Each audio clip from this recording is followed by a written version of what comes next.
Now, friends, this is one of the first guys I ever started watching on YouTube, and we're here. Like, you having a good time with it? Yeah, finally got to meet the Tin Man in person. This is a big deal for me because, you know, you watch people for years, and then I turn around and it's like Here he is.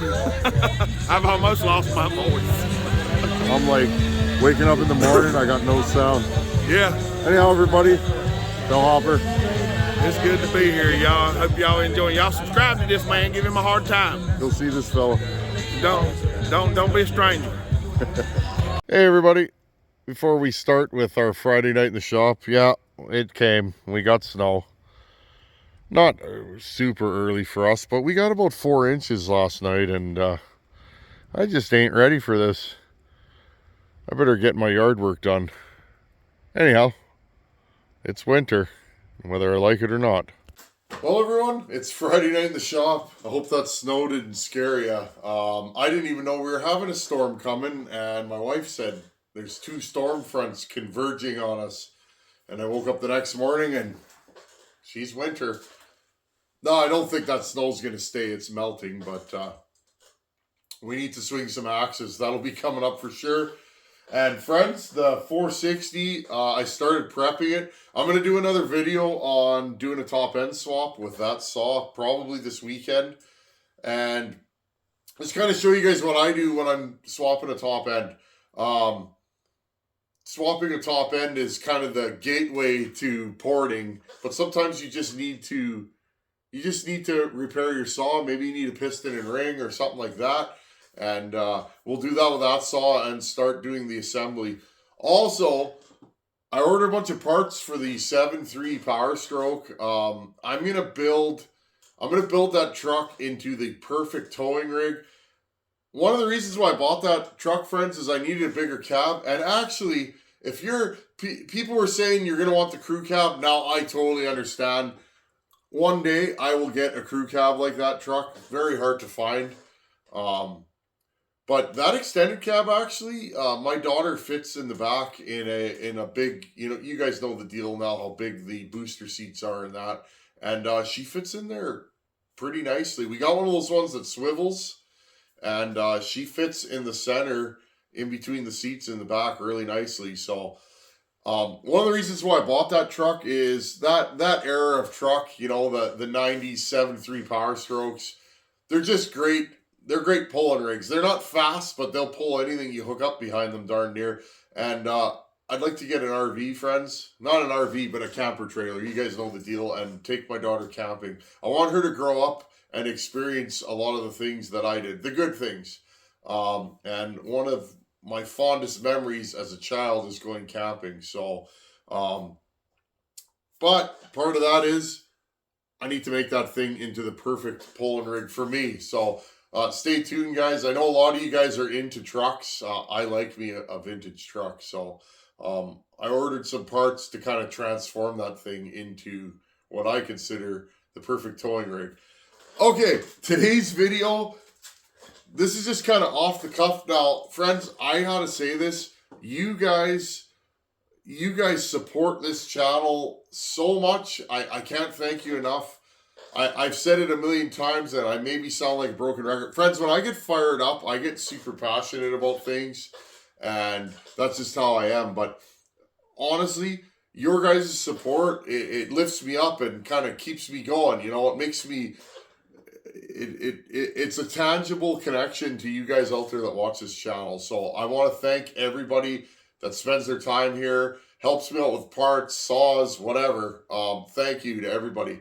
Now, this package here, this is one of the bigger packages I've ever gotten. It's big, it's heavy. Alex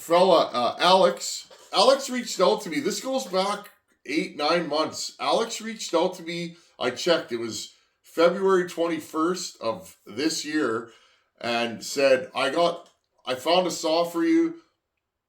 Something I know you don't have, something I know you want, and I'm going to get it out to you as soon as possible. And I guess what ended up happening is the fellow that had the saw went away, or he was away on work or something like that. And of course, Alex emails and says, hey, I'll send it when I can.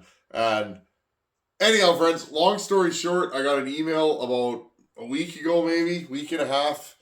And Alex said that he put that saw in the mail and mailed it. I'm guessing it's a saw, friends. I'm not really sure what it actually is. This package is pretty large.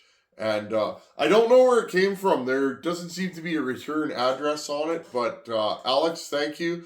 I'm guessing he's a Canadian fella. It's Canada Post. So anyhow, friends, I'm going to probably stand up when I'm unboxing this because it's in a Tupperware bin. It's pretty big. It's pretty heavy. My wife was laughing. She went to the post office to pick it up for me. One more thing, friends.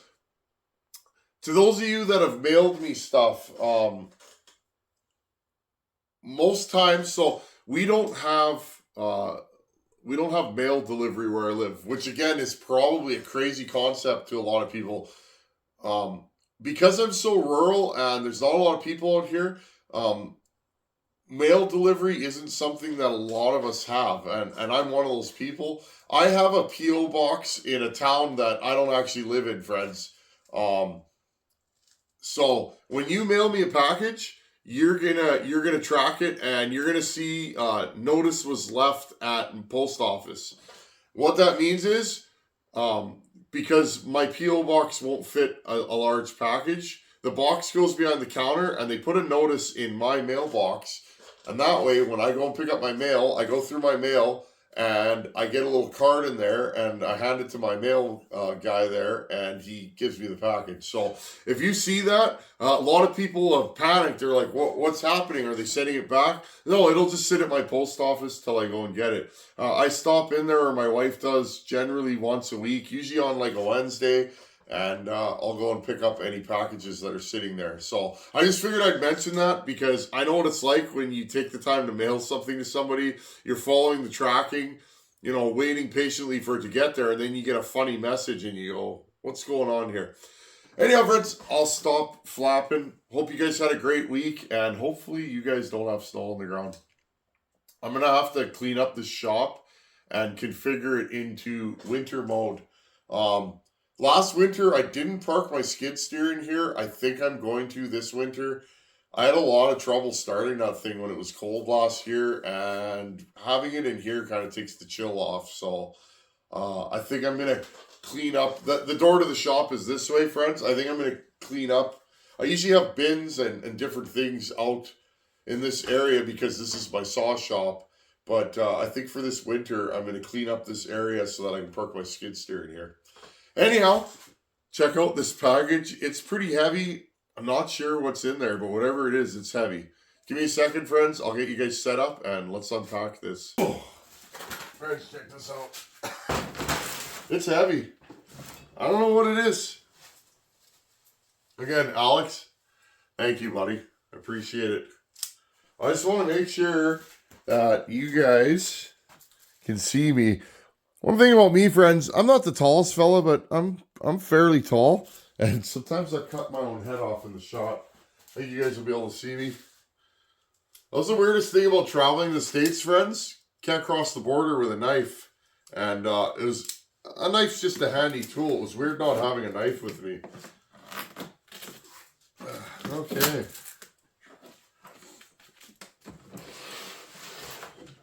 What do we got here? This is, I never knew about this part of being a YouTuber, but friends, every time one of you sends me something, it's pretty cool. Seriously, I still, I don't know, it still hits me the same way every time. It's pretty cool. Little duct tape. Okay.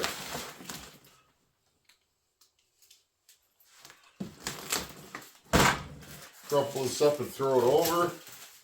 Let's not get too fancy here. Let's unbox this thing. Oh, we still got a little tape on here. I just like flicking my knife. Let's be honest. Men out there, women even, how many of you don't like flicking a knife? I gotta put this thing away because I fiddle with it and it gets annoying to anybody that's around. You just sit there.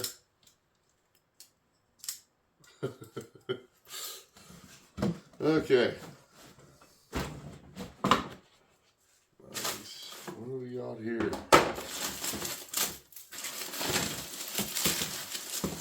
There's a lot of stuff in here, friends. Looks like we got some spray foam action. That's always fun. Okay. You know what I'm going to do, friends? I'm going to take everything out of this box and I'm going to lay it on the old workbench here so you guys can see it better. Give me a second. Okay, we're back. I hope you guys can see me. He foamed this stuff in, which, friends, honestly, foaming saws into a box or a receptacle is actually a good deal because they don't move. It is hard to get them out, though. This bag here, I spent the last 10 or 15 minutes getting it out of this bin, and I was giggling the whole time. Anyways, let's start with this bag. There's some handles in here. I'm going to pull them out, and let's see if some of you out there are going to spot these right away. Let's start with these two handles right here. Now, any of you guys that have been on this channel for a while, and any of you guys that are, you know, especially Canadian fellas will know, these appear to be a couple of Homelite handles. Homelites. Now this right here, a full Rappy Dappy. I'm pretty sure I know what this goes to. I'm kind of excited. Okay, so take a look at that and you guys maybe can figure out what was in here. Now, right away, I'm going to pull this little thing out. So friends, Alex, seriously buddy, thank you. I'm going to tell a little story. Well, this is a Homelite Super Mini. I can't remember how big these saws are. I think they're around 40 cc's. Now, this is probably the most important saw in my history. And let's unbox this or unwrap this. Alex sent me two of these. Now, this one's leaking bar oil in the bag, so I'm going to leave it in there, but you guys can see. And they're both minty, minty, minty. Oh, that one's got all kinds of compression. And so does that one. So, this is the saw that started it all for me. It's a Homelite Super Mini. This is what my dad cut firewood with back in the day. One of these with like a 16-inch bar, and this is what Dad got all his firewood with. When I was a kid, I used to look up on the shelf, and I saw the checkered flag, and there's my dad's saw, and I used to look up at it, and I would hope that he'd start it for me, because I just thought it was the absolute coolest thing ever. In fact, friends, I'll get up here and go around the corner. Grab this. This is my dad's saw right here. It's dusty.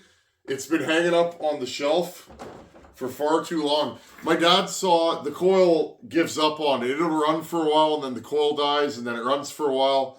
And I've wanted to run it for years now, but it doesn't have spark anymore. So I'm hoping to get this thing running. Now, friends, I'm not going to lie. I've been looking for a couple of these for a while because I've always wondered. These saws are very strong for the size of saw they are. They just make grunt, but they're tiny. I've always wondered. I've done bigger Homelites, you know, 77 cc. I've done 57. What about something this size? I wonder what I could do with one of these. So, Alex, thank you, buddy. I have bought up a bunch of these locally, and they're all thrashed. Every one that I've gotten has been trashed inside. Now, if you take the cylinder off of one of these things were little hot rods, believe it or not. I would like to port one of these. So, Alex, thank you, buddy. These things are absolutely cool, and they're minty. A lot of times you find these, and they're just hammered on, but these things are like showroom floor. So, thank you, buddy. This one is exactly like my dad's.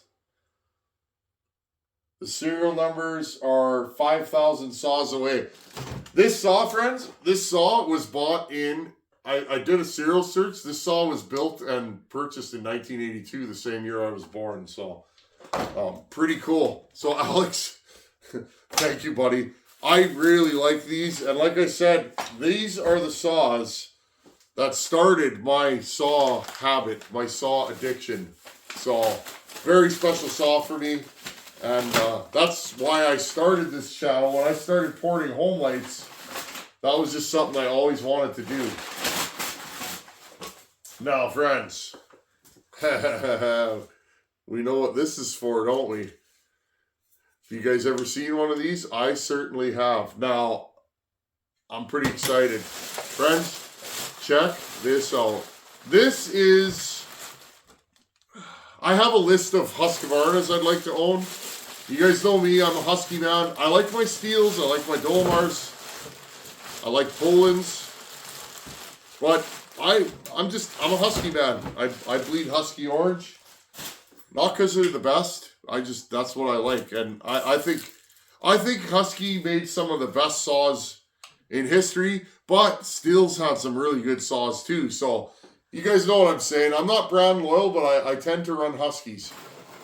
Friends, this appears to be a 300th anniversary 2100 Husky. And that's what this full wrap goes on. Give me a second here, friends, and I'll just kind of piece this thing together and we can have a look at it and let's talk about the saw. Alex, thank you, buddy. This thing's super cool. Hey, friends, check this thing out. 2100 XP. Before this was the 2100 CD. I believe that's capacitor discharge. These are legendary saws. Turn this thing around. What makes this one extra cool is it appears to be a 1989, which makes it a 300th anniversary model year. And they put these stickers on those saws. Now, I would love to start this thing over, but pull this thing over. There's something going on with the recoil, friends. But yeah, it goes 2100 CD, 2100 XP, 298, and then 2101. What is the difference between the 298 and the 2100? Really nothing. Lightweight recoil. They tried to lighten the saw, and what they ended up doing, friends, they made the pause and the center of the recoil. In fact, that would be a great video. Take my 298 apart and compare it to this thing. The 298, the recoil, the dogs are smaller and closer to the center, if I remember correctly. It makes the 298 probably one of the, if not the hardest pulling over saws ever made. And guys really didn't like that. The recoils were flimsy on those. So Husqvarna only made that saw for 2 model years, and then they came back out with the 2101. And then replaced that with the 394. You guys know how I feel about 394s. Anyhow, I want to give you guys a close-up. Alex, thank you, buddy. I've always wanted a 2100, and now there's one on my bench. Pretty cool. Okay, well, I don't even know what to say. Thank you. I've been looking for one of these forever. I found one about a year ago. My buddy had it, but it was really half a saw. And by the time I decided that I did have to have it, it was already gone. But other than that, I really have never seen a 2100 for sale locally.